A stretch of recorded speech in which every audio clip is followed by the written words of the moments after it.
Well, it is so great to be back with you all after my trip to DC. I'll be talking more about that on the bonus show, and I've already posted about it on social media, but let's dive right into this. Joe Biden, of course, delivered his State of the Union address last night. It was strong and it was good, as shown by, or being emphasized by, I should say, the reaction from Republicans. They are losing their minds, very unhappy with how strong it was, now saying that he's too energetic. What? I thought he's Sleepy Joe. Very strange. And one of the notable elements of the speech last night was Biden was able to land multiple political punches on MAGA Republicans and the GOP more broadly. Now, before getting into a few of those moments, a very bad night for the GOP, I would say a good night for Joe Biden. It started with MAGA Republican Congresswoman Marjorie Taylor Greene being absurd and Joe Biden reacting in a relatable fashion. Donald Trump, and Joe Biden needs to convince them, in many cases they voted for him in 2020, to vote for him again in 2024. So this is the face Joe Biden had at Marjorie Taylor Greene, I'll describe for my podcast listeners, wearing a MAGA hat to the State of the Union address. Now, as I said, I was in DC and had a meeting at the White House. And in this meeting, there were very strict rules about what we could and couldn't even ask about because of the rules around official buildings, official resources, and officials of the administration using those things to campaign. You can't do that. And Marjorie Greene is doing just that as the Daily Beast reported, wearing a bright red MAGA hat on the floor of the U.S. House before President Joe Biden's State of the Union. Representative Marjorie Taylor Greene, as expected, made a scene, and she broke the rules in the process. According to the official House rules, House buildings are considered official government resources. Accordingly, as a general rule, they may not be used for the conduct of campaign or political activities. And it points out that sort of Make America Great Again hat, that, merch is a campaign item. And so again, while I had to be restricted in what I could ask about as to not prompt a political campaigning sort of response from the officials, she didn't seem to follow those same rules, which is not a big shocker from someone like Marjorie Taylor Greene, making a fool of herself once again, and Biden responding again. I'll show you this face again in Biden fashion. There it is, huh?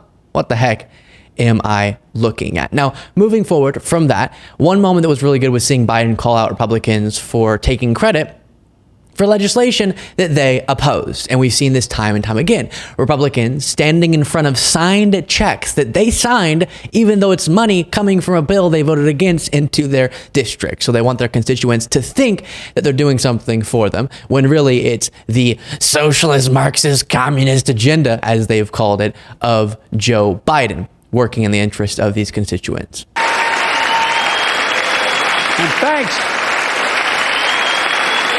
thanks to our bipartisan infrastructure law, 46,000 new projects have been announced all across your communities.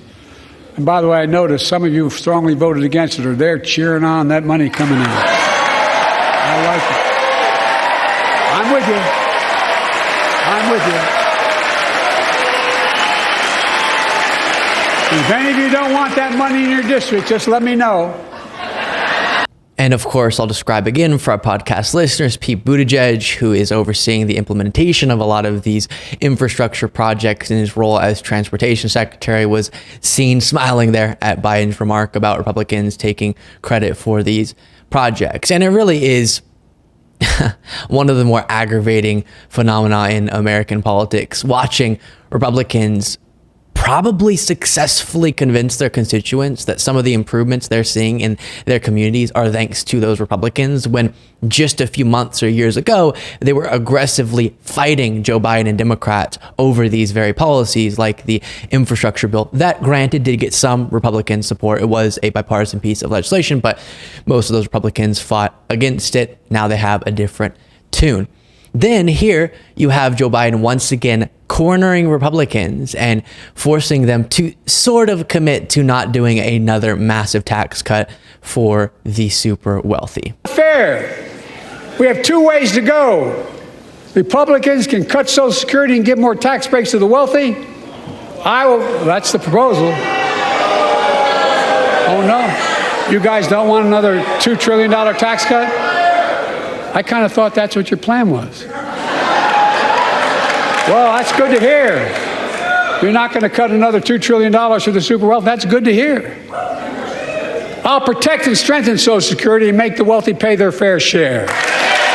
It's a great strategy. Call them out for something that you know they support, which is another big tax cut for those at the top of the economic ladder, and then have them boo you for it, and then go, okay, well then commit tonight to not doing that if you get more power in the future. Now, of course, Trump is currently campaigning on doing another big tax cut, and Biden's correct to call out.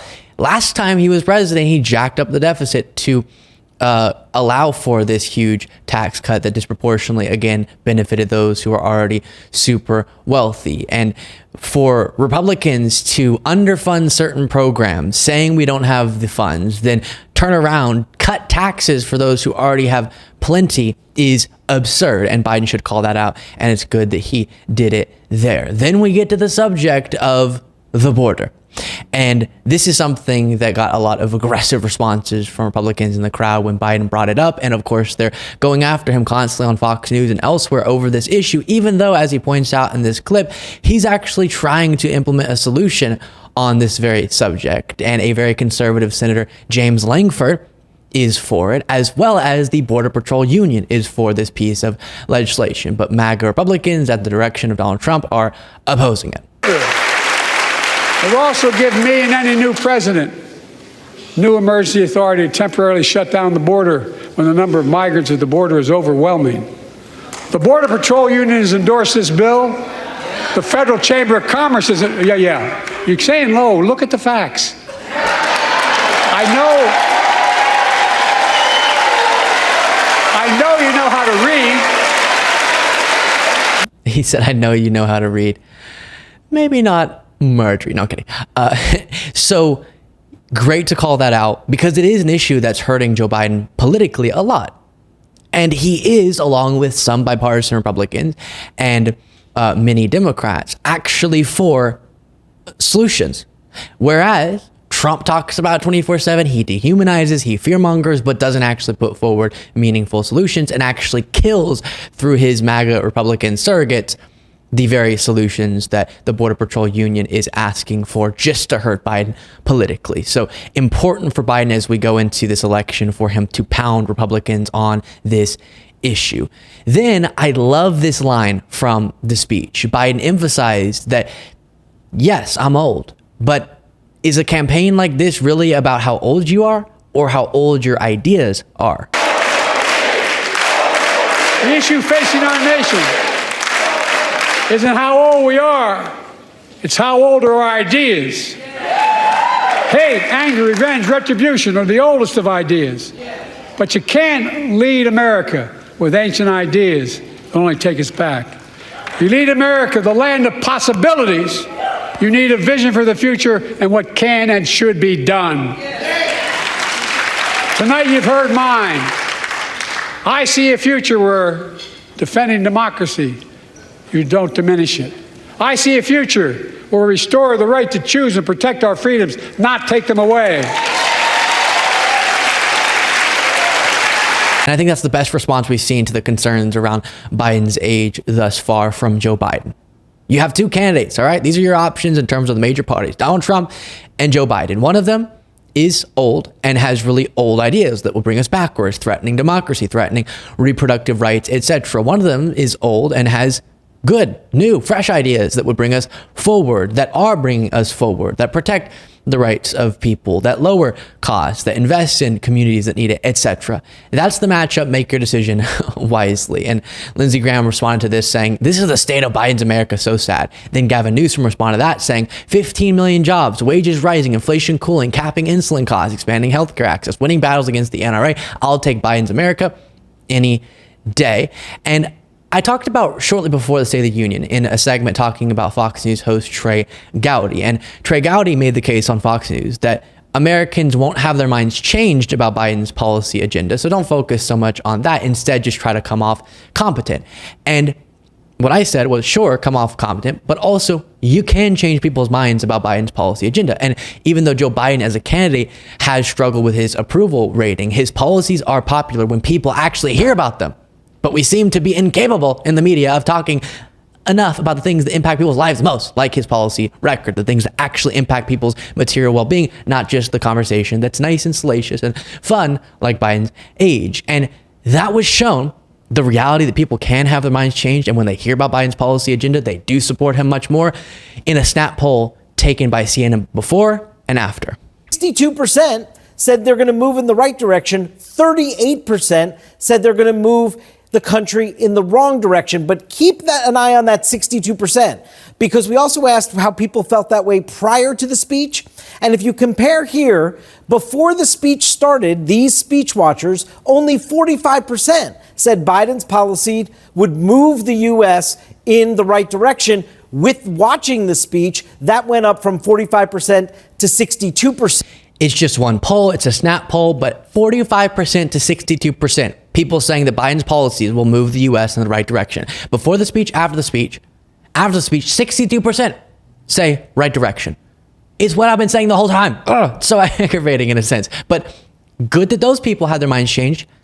If we could just, as again, the media, I know it's a broad term, but I'll just keep using it, could talk a little bit about the things that matter the most in the well-being of Americans' lives, the actual policies that impact millions of people, then maybe people would have a more accurate perception of Biden's administration and his record. It's really that simple.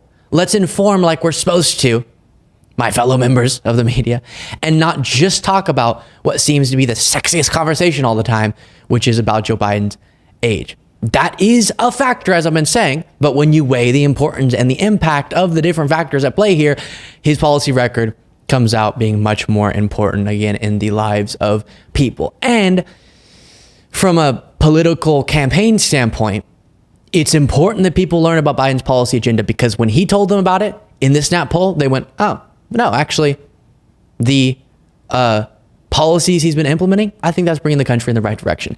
And they're exactly correct on that. Make sure you are subscribed to the YouTube channel.